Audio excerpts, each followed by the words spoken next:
So ngayon mga Lodi, no, so ipapakita ko po ngayon sa inyo, ito na po yung buong CCTV set, no, ng pagmamay-ari po ng kumpanya namin.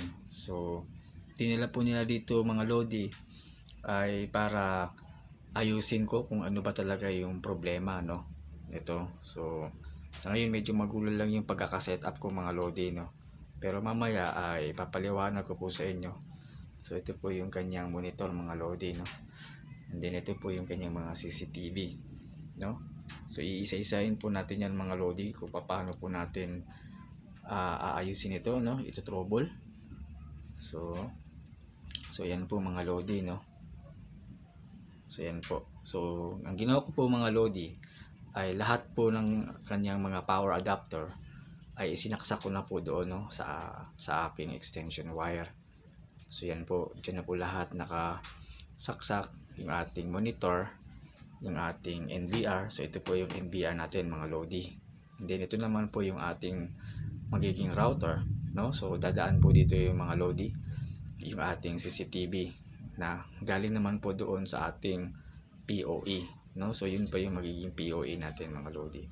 And then syempre ito yung ating display monitoring, and then ito naman po yung ating mga CCTV. So lahat po yan mga Lodi, aayusin po natin yan. And then meron pa po ako ditong isang box na wire na gagamitin po natin. So dito mga Lodi ay susubukan po natin mag-simulate, no. Aayusin ko po dito, kumbaga gagawin ko po natin na ipoprogram ko muna dito.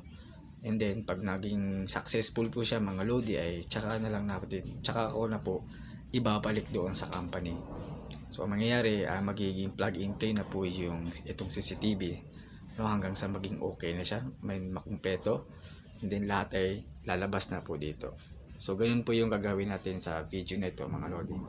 So ngayon ay total nandito naman tong mga CCTV na ito, ay tuturuan ko na rin kung kung paano i-install or i-set up, no, yung mga CCTV na ito. So okay, so ilalagay ko lang po muna dito yung camera mga Lodi, no? Ayan, para makita rin din po. So yan po mga Lodi, no? Okay, so tignan po natin kung maganda ba yung pagkakayos. Ayan, yan po mga Lodi. So ngayon mga Lodi, no, una po natin gagawin, syempre muna sa lahat ipapakilala ko muna sa inyo, no, yung ating mga iba't ibang klase ng CCTV, no. So ito po, ang tawag po dito mga Lodi ay ito po yung tinatawag na dome, no. Isa po siyang IP camera, no, na dome. So ang kanyang brand mga Lodi ay Hikvision. Ito po, maganda po ito na klase na camera. So medyo matagal na rin po ito mga Lodi, no. So matibay po siya, at saka maganda yung quality niya, no. Maganda yung kanyang quality ng CCTV na ito mga Lodi. And then ito naman mga Lodi, ang tawag po dito ay bullet, no? Ito po ay isang bullet camera, no. So ito rin po, maganda rin po yung quality nito mga Lodi. And then so ito yung mga Lodi, no. So medyo malaki lang siya ng kaunti. So kung kukumpara dito, so ito po ay isa rin po siyang bullet type, pero ang kanyang brand ay Color View, no. So medyo colored siya compare po dito sa ating kanang tawag na basic camera, no, or standard. Then ito naman po ay may pagka mataas na po yung kanyang bali 20 MP, no, yung kanyang megapixel. And then colored po siya, no, maganda po yung kanyang mga color. So yan po, ito po yung bago na idadagdag po natin sa set na ito mga Lodi, no. So dalawa po sila, ito po, no. So bagong bago po siya mga Lodi. Kung makita po ninyo mga Lodi, ito po yung kanyang box, no.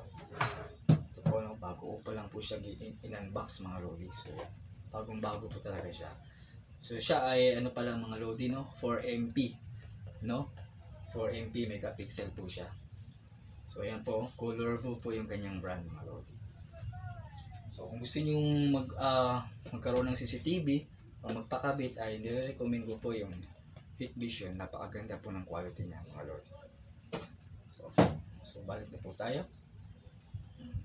So ngayon mga lodi, ang camera po na isi-set up po natin ay ito po ay 8 channel, no? So 1, 2, 3, 4, 5, 6, 7, 8. So 8 channel po yung setup natin. So meron po tayong 4 na dome and then 4 din po na bullet. So ganyan po yung gagawin po natin. So gawin po natin ay itabi lang po muna natin mga lodi.